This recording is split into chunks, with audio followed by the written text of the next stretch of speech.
Hello, my name is John, and today we'll be reading Explaining the Left, Part 3, Leftism as a Secular Religion, by Dennis Prager on Townhall, posted August 28, 2018. One of the most important books of the 20th century, it remains a bestseller 59 years after it was published, is Man's Search for Meaning by Viktor Frankl. Marx saw man's primary drive as economic, and Freud saw it as sex. But Frankl believed, correctly in my opinion, that the greatest drive of man is meaning. One can be poor and chaste and still be happy, but one cannot be bereft of meaning and be happy, no matter how rich or how sexually fulfilled one may be.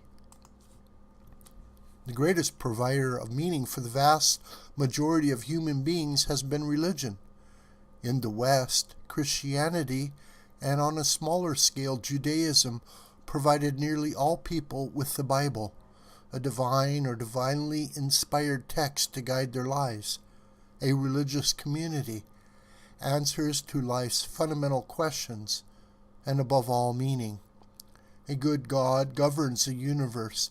Death does not end everything, and human beings were purposely created. In addition, Christianity gave Christians a project: spread the good news and bring the world to Christ.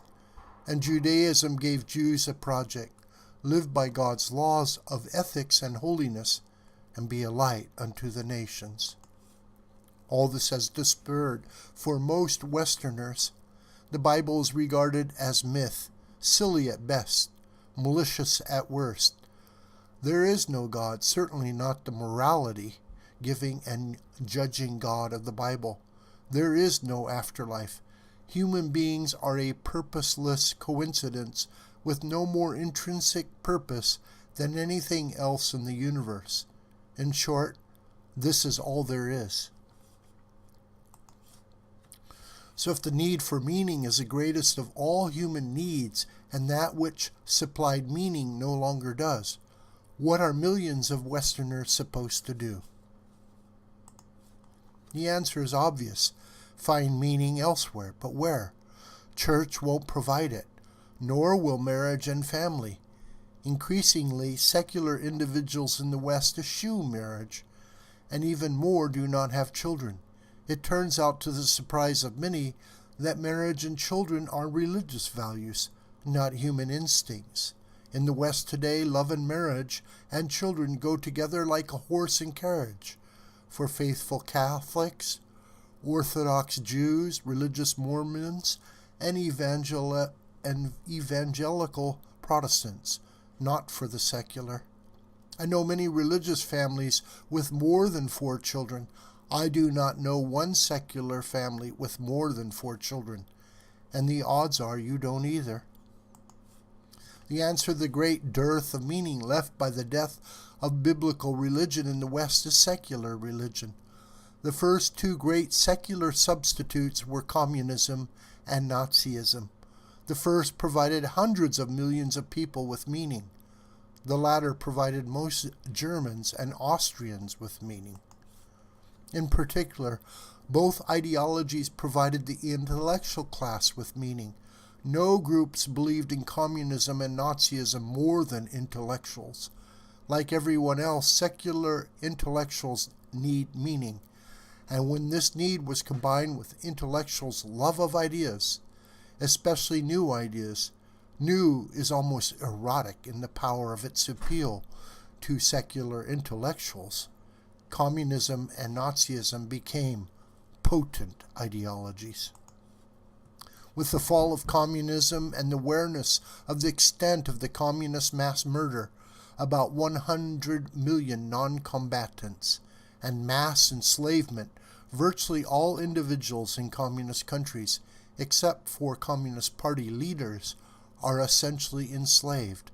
Communism, or at least the word communism, fell into disrepute.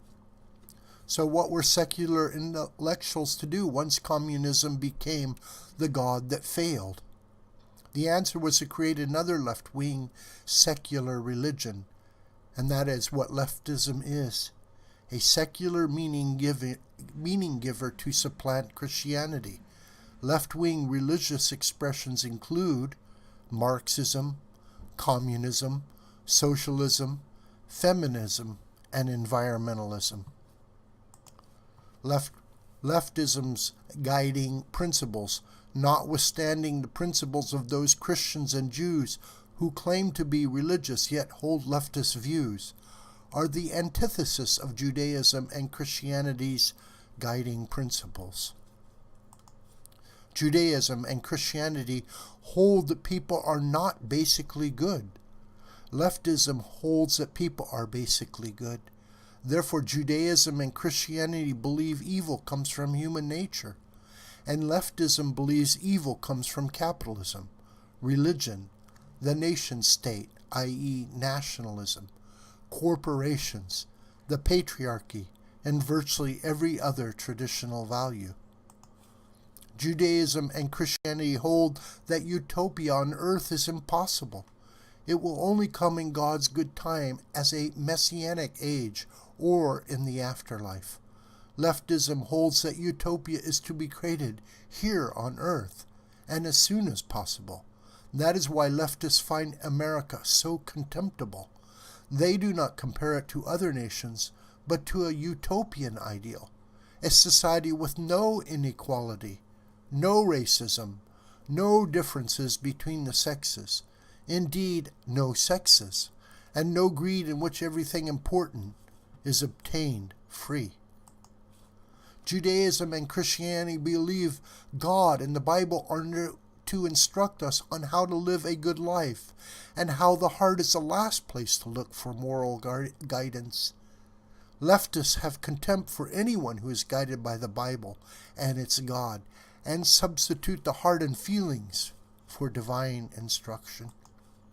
There may be a clash of civilizations between the West and Islam, but the biggest clash of civilizations is between the West and the left. This video is a production of the School of the White Crane. My name is John Brooker, and you can reach me through commentary on this video. Please subscribe to this video and share it with your family and friends and on social media.